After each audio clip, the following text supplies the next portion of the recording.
Hello and welcome to the status report overview of SKAGEN Kon-Tiki in May. Let's take a look at the highlights for the month in terms of performance, portfolio composition and valuation. After a relatively flat April, the fund was up nearly 3% in May, outperforming its benchmark which increased by 0.2%. No new positions were initiated during the month, but we increased our holdings in 4 existing companies and exited from 1 other.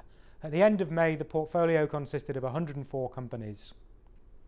The Kon-Tiki portfolio is increasingly attractively valued on both an absolute and relative basis, trading at a steep discount to the benchmark and the historic average of the fund.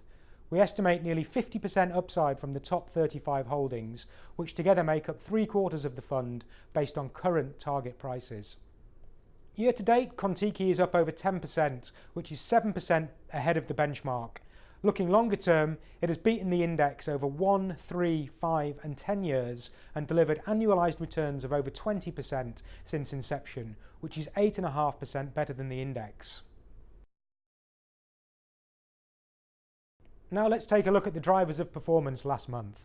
Starting on the positive side, the largest position was also the biggest contributor, with the long-time SKAGEN favourite Samsung Electronics topping the winners list. 2 car companies made the top 5, both for the month and for the year to date. Hyundai and Great Wall Motor both announced strong monthly sales figures for April. One thing of note is that our preference shares, which include our holdings in Samsung and Hyundai, contributed around 1 billion Norwegian kroner in May as investors continued to search for income in a low yield environment. On the negative side, 2 Indian holdings and a Brazilian company were included in the sinners list for the month as many stocks in the BRIC markets continued to struggle.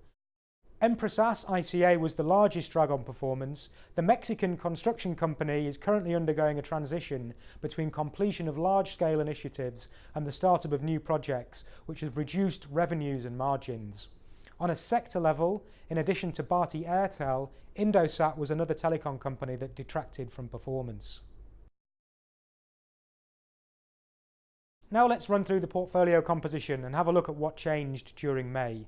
Although no new companies were added to the fund, we increased our position in 4 existing holdings.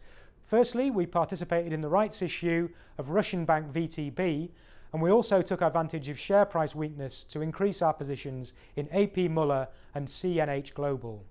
With Renewable Energy Core, some convertible debt was replaced by equity, and as well as reduced company refinancing risk, stock overhang fell as Olka sold its remaining stake in the company.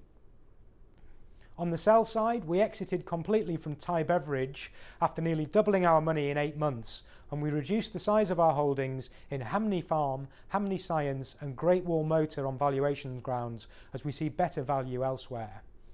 Our position in Baker Hughes was trimmed as factors such as poor earnings, margin pressure and oil price uncertainty have made us less confident in the investment.